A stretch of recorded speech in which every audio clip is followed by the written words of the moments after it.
నమస్కారం కృష్ణ కుమార్ గారు. నమస్కారం. టాలీవుడ్లో ఒక మెసేజ్ బాగా సర్క్యులేట్ అవుతుంది. మహేష్ బాబుకి ఈడీ నోటీసులు ఇచ్చారండి.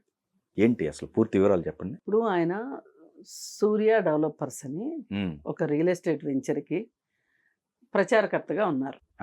అది సూరానా గ్రూప్ వాళ్ళది. ఓకే. సూరానా గ్రూప్ అంటే చాలా పెద్దది.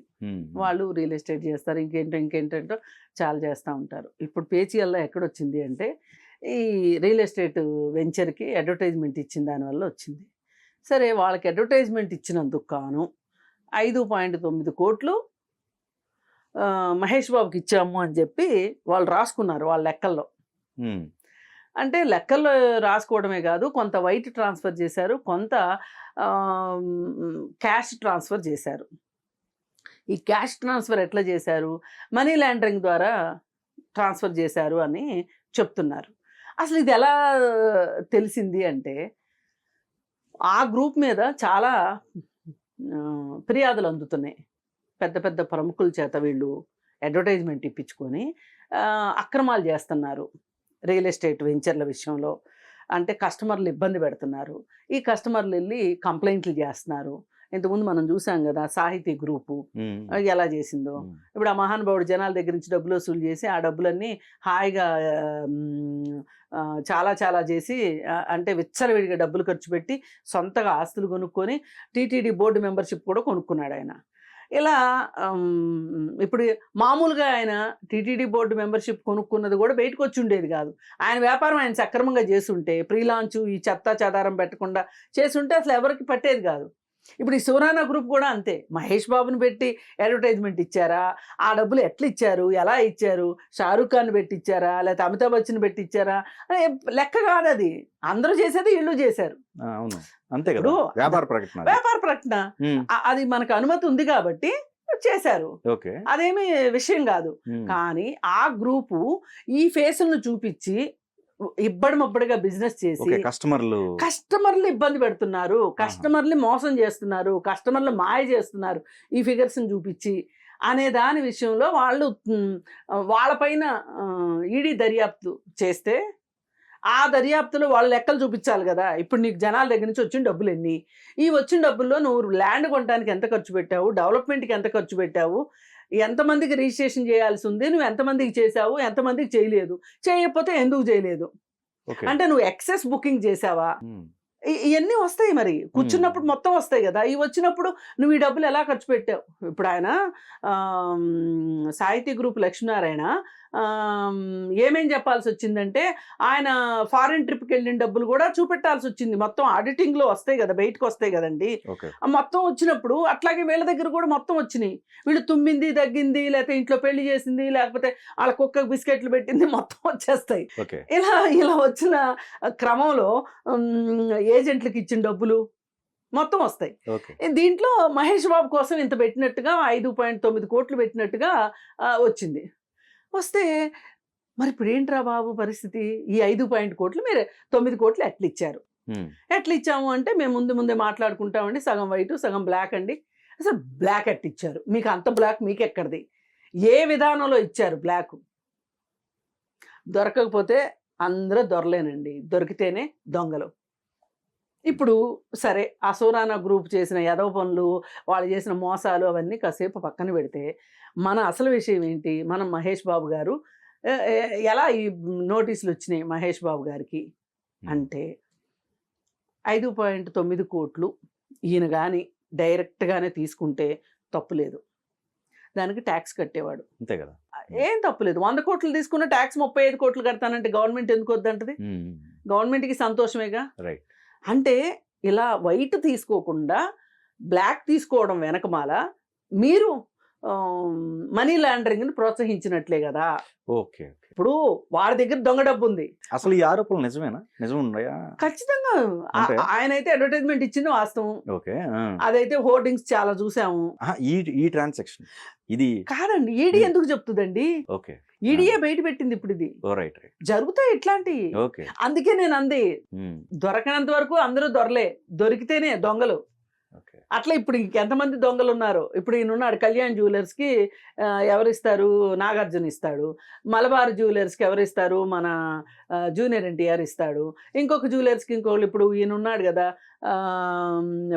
బట్టల షాపులకేంటి, బంగారపు షాపులకేంటి బాలకృష్ణ ఇస్తున్నారు. ఇప్పుడు వీళ్ళకి ఊరికే చేస్తారా? ఈళ్ళేళ్ళు ప్రజాసేవకు చేస్తారా? చేయరు గదా! ఓకే. మరి తీసుకున్న డబ్బులకి లెక్క చెప్పాలి గదా! అదే వైట్ తీసుకున్నారనుకోండి, ఏ పేచీ ఉండదు. నాకు వైటే ఇవ్వండి అని కూర్చునే వాళ్ళు ఉంటారు. ఓకే. అందుకే దానంత బోడుగుందంత ఉత్తమం ఇంకోటి లేదన్నట్లు. ఇది లలిత జ్యువెలరీ. ఇప్పుడు ఆ! నీకు డిమాండ్ ఉంది కాబట్టి మార్కెట్‌లో ఎండార్స్‌మెంట్ ఇవ్వటంలో తప్పులేదు.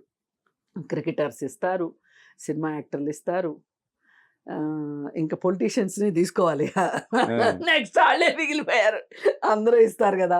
అసలు కొంతమంది మహామేధావులు వాళ్ళని ఈ డబ్బులు కూడా ఎందుకు వేస్ట్ చేసుకోవాలని చెప్పి వాళ్ళ అడ్వర్టైజ్‌మెంట్‌లు వాళ్ళే ఇచ్చుకుంటారు. ఇది ఎవరు ఫస్ట్ మొదలెట్టారంటే కంట్రీ క్లబ్ ఆయన మొదలెట్టాడు. రాజీవ్ రెడ్డి మొదలెట్టాడు ఫస్ట్. ఓకే. రకరకాల విచిత్ర వేషాలేస్తా. ఇప్పుడు ఆ చంద్రశేఖర్ అన్న ఆయన కూడా విచిత్ర వేషాలేస్తా వస్తుంటాడు. సరే అలా చేసుకున్నా బాగుండేది వాళ్ళు. ఓకే. మరి ఆ సురన వాళ్ళకి అంత ఫేసులు పబ్లిక్ ఫేసులు లేనట్టున్నాయి. అందుకని చెప్పి మహేష్ బాబుని పట్టుకున్నారు. ఓకే. ఓకే. పట్టుకుంటే ఇప్పుడు నిజంగా ఈయన ఖచ్చితంగా సమాధానం చెప్పాల్సిందేనండి. హ్మ్. ఇది ఒక రకంగా ఒక సంకట పరిస్థితి అని చెప్పుకోవచ్చు. అంటే ఇప్పుడు విచారణలో భాగమే ఇది. మామూలు అందరికీ ఎలా నోటీస్ ఇచ్చారో ఈయనకు కూడా ఇచ్చారు. అంతే అంతేగా? నోటీస్ ఇచ్చి చెప్పాలి. అంతే కదా? నేను అలా మనీ లాండరింగ్ ద్వారా డబ్బులు తీసుకోలేదు అని చెప్పగలగాలి, అదే. నిరూపించుకోగలగాలి. హ్మ్. నిరూపించుకోలేకపోయారనుకోండి, తీసుకున్నట్లుగా ఉందనుకోండి, ఇప్పుడు 2.9 crores అనే బ్యాంక్ అకౌంట్లోకి వచ్చింది అంటున్నారు. దానికి సంబంధించి ట్యాక్స్ కట్టేస్తారు. ఓకే. అసలు ఇప్పుడు మన భారతదేశంలో బ్లాక్‌ని, వైట్‌ని కి చాలా అవినాభావ సంబంధం ఉంది. ఇప్పుడు ఒక ల్యాండ్ అమ్ముతామండి, హ్మ్. హ్మ్. వైట్ బ్లాక్ ఉందా లేదా? అంతే. అది చేస్తే అంత వైట్ చేస్తే ఇప్పుడు అమెరికా ఉంది ఫుల్ వైట్, యూకే ఉంది ఫుల్ వైట్.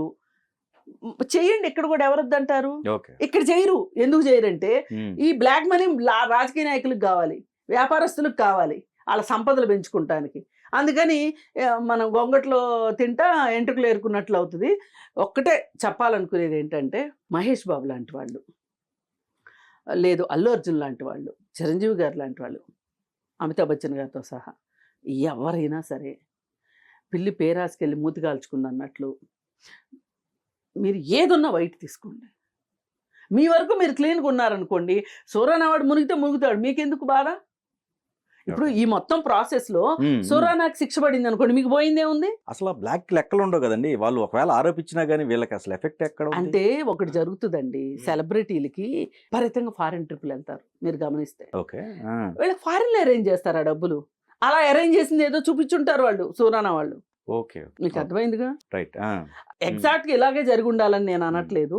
వాళ్ళ దగ్గర ఏదో సాక్ష్యాలు ఉన్నాయి. సాక్ష్యాలు వాళ్ళ బుక్, లెడ్జర్ బుక్ ఉంటుందండి. లెడ్జర్ బుక్ ఏమి ఎవరో ఇది చేయలేరు.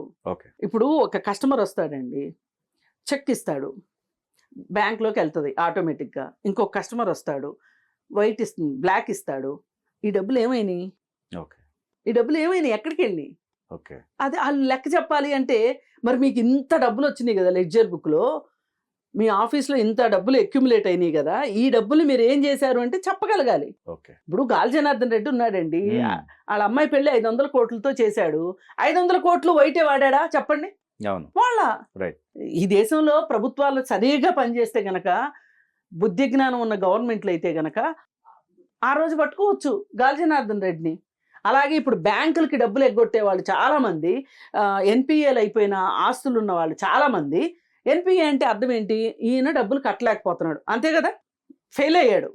ఫెయిల్ ఎందుకు అవుతారు? ఎవరైనా చూసి బ్లాక్ మార్క్ ఎవరో వేసుకోరు కదా, కావాలని వాంటెడ్గా విల్ఫుల్ డిఫాల్టర్స్ అంటారు వీళ్ళని. మరి ఈ విల్ఫుల్ డిఫాల్టర్స్ వాళ్ళ ఇళ్లలో పెళ్ళిళ్ళు, బర్త్డే పార్టీలు, సీమంతం పార్టీలు, ప్రీ వెడ్డింగ్ షూట్లు, డెస్టినేషన్ మ్యారేజ్లు ఇవన్నీ జరుగుతాయి కదా, వాటికి డబ్బులు ఎక్కడి నుంచి వస్తున్నాయండి? వాళ్ళ ఆడవాళ్ళు వేసుకునే బంగారాల దగ్గర నుంచి, డైమండ్ల దగ్గర నుంచి, ఇప్పుడు మగవాళ్ళు కూడా డైమండ్లు వేసుకుంటున్నారు ఆడవాళ్ళకి పోటీగా. ఓకే. అంటే నేను అనేది వీళ్ళు ఖర్చు పెడుతున్న విధానానికి వీళ్ళ దగ్గర దొంగ డబ్బు ఉంది అని చెప్పొచ్చు మనం. అదేలేండి. రైట్. రైట్. అందుకని ఒకటండి, ఇందాకే నేను అన్నట్లు బోడిగుండంత ఉత్తమం లేదు అన్నట్లు, ప్రశాంతంగా ఉన్న దాంట్లో ఉండకుండా ఇలాంటి వెధవలు బిజినెస్లను మొదలెట్టి ఇలా ఎండార్స్మెంట్లను ఇచ్చి నిజంగా 5.9 కోట్లు ఇచ్చేంత ఏముంటుంది చెప్పండి సార్. అంటే ఆయన రెమ్యునరేషన్ అది. నేను అదే అంటున్నా, ఆ, నీకే దురుద్దేశం లేకపోతే అసలు 5.9 కోట్లు పెట్టి ఒక ముఖాన్ని కొనుక్కోవాల్సిన అవసరం నీకేమొచ్చింది? నువ్వు 5 కోట్లు ఎట్లా సంపాదిద్దాం అనుకున్నావు? ఇప్పుడు మహేష్ బాబుకి వచ్చి చెప్పామంటే మహేష్ బాబుకి అతనుకున్న మార్కెట్ని బట్టి 5.9 కోట్లు ఇవ్వడాన్ని నేను ఆక్షేపించట్లా. కానీ ఆయన ఎంత తీసుకోవచ్చు, 10 కోట్లు కూడా, 10 కోట్లు కూడా 100 తీసుకోవచ్చు, కోట్లు తీసుకోవచ్చు, 100 కోట్లు ఆయన తీసుకోవచ్చు. ఇష్టం. నేనేమంటానంటే నీ బిజినెస్ లో ఒక వీళ్ళు చేసిన తప్పు ప్యూర్ గా సోరానా గ్రూప్ చేసిందే. ఇప్పుడు నీ ప్రోడక్ట్ నిఖార్సైన ప్రోడక్ట్ అండి, నువ్వు ఏ మోసం చేయాలనుకోలేదు. నీకు అంత పెద్ద స్టార్ ఎందుకు? నువ్వు పేపర్లో అడ్వర్టైజ్మెంట్ ఇచ్చుకో. ఓకే, ఏదో ఒక డిజిటల్ మార్కెటింగ్ వచ్చేసింది ఇవాళ, ఎన్ని రకాలుగా అడ్వర్టైజ్మెంట్ ఇచ్చుకోవచ్చు. మహేష్ బాబుని ఎందుకు పట్టుకున్నావు నువ్వు? మహేష్ బాబు అంటే పబ్లిక్ ఫిగర్ కాబట్టి. ఇప్పుడు రామకృష్ణ హౌసింగ్ ఉందండి విజయవాడ అమరావతి దగ్గర, ఆ ప్రాజెక్టు కూడా మహేష్ బాబు అడ్వర్టైజ్మెంట్ ఇచ్చాడు. ఇప్పుడు అక్కడ ఆగిపోయింది. ఏది అమరావతి 3 రాజధానుల వ్యవహారంలో రామకృష్ణ హౌసింగ్ ఆగిపోయింది. ఎక్కడో ఒకడు మనసులో ఈ మాట అనుకోకుండా ఉంటాడా? నేను అనవసరంగా మహేష్ బాబుని అడ్వర్టైజ్మెంట్ చూసుకున్నాను. ఆ మధ్య ఒకసారి అది తప్పైద్ది కదండి. వ్యాపార ప్రకటన వేరు, వ్యాపార ప్రకటన అని ఉంది అక్కడ ఆల్రెడీ. అంటే ఇన్ఫ్లుయెన్స్ అవుతారు. ఇన్ఫ్లుయెన్స్ అవుతారు. ఓకే, అందుకే మీరు అడ్వర్టైజ్మెంట్ ఇచ్చేటప్పుడు ఇప్పుడు ఒక అమృతాంజన్ ఉందండి, అర్థమైంది. అమృతాంజన్కి అడ్వర్టైజ్మెంట్ ఇవ్వండి, ఉన్నాయి దానికి కూడా అడ్వర్టైజ్మెంట్. అదే అంటున్నా. నేను అనేది ఏంటంటే ఆ ప్రోడక్ట్ మంచి ప్రోడక్ట్ అమృతాంజన్ నా చిన్నప్పటి నుంచి ఉంది. ఓకే, ఇప్పుడు మీరు ఇచ్చేటప్పుడు కూడా చేసేటప్పుడు కూడా ఏది మంచి ఏది చెడు అని ఎట్లా చెప్తాను కానీ అసలు ప్రకటనే తప్పు అనటం కరెక్ట్ కాదు. నేను ప్రకటనే తప్పు అనట్లేదు. ప్రకటనల్లో ఎటుపోయి ఎటు వస్తుందో. అదే ఇప్పుడు నేను ఈ క్రీమ్ పూసుకుంటే మీరు తెల్లగా అవుతారు అన్నారనుకోండి, నువ్వు చెప్పావు కాబట్టి నేను ఈ క్రీమ్ పూసుకున్నాను, నేను తెల్లగా అవ్వలేదు అంటే మరి నువ్వు ఎందుకు చెప్పావు? రైట్, నువ్వు చెప్పకూడదు కదా. ఇప్పుడు ఎట్లా ఉండాలంటే ఎవరైతే నష్టపోయారో కన్సూమర్ కోర్టులో వేసారు కూడా దీని మీద కోర్టులో కేసేసారు. అందుకని మనం ఆచితూచి అడుగేయాలి. ఇప్పుడు మహేష్ బాబుకి ఏం తక్కువ అండి, అపారమైన ఆస్తి ఉంది, ఆయన సినిమాలు చేస్తే బోలు డబ్బులు ఉన్నాయి, డబ్బులు వస్తాయి. ఈ ఎండార్స్మెంట్లు అడ్వర్టైజ్మెంట్లు ఇవ్వడం నా దృష్టిలో ఇట్లాంటి ఎవరో అప్కమింగ్ వాళ్ళు ఏదైనా అడ్వర్టైజ్మెంట్ ఇచ్చారంటే అర్థం ఉంది. కానీ ఇంత ఎస్టాబ్లిష్డ్ వాళ్ళు ఇచ్చి ఇప్పుడు వాళ్ళు చిక్కుల్లో పడ్డట్టేగా ఒక రకంగా. ఈ రోజుకి మహేష్ బాబు మీద ఒక ఆడవాళ్ళతో అసభ్యంగా ఉంటాడని కానీ, సెట్కి సరిగా రాడని కానీ, లేకపోతే కోఆపరేట్ చేయడని కానీ, ఏది ఎక్కడ బ్లాక్ మార్క్ లేదు మహేష్ బాబు మీద. అసలు హీస్ నాన్ కాంట్రావర్షియల్ పర్సన్. తర్వాత ఎవరికి కనిపించడు. ఒకప్పుడు శోభన్ బాబు గారిని అనుకునేవాళ్ళు. అలాంటి వ్యక్తి ఇవాళ అనవసరంగా ఈడీ నోటీసులు వచ్చినాయి అంటే నా వరకు నాకైతే బాధ అనిపిస్తుంది ఒక రకంగా. మంచి పాలబుగ్గల పిల్లోడు చక్కగా సినిమాలు చేసుకోక ఈ గోల ఏంటి అనిపిస్తుంది.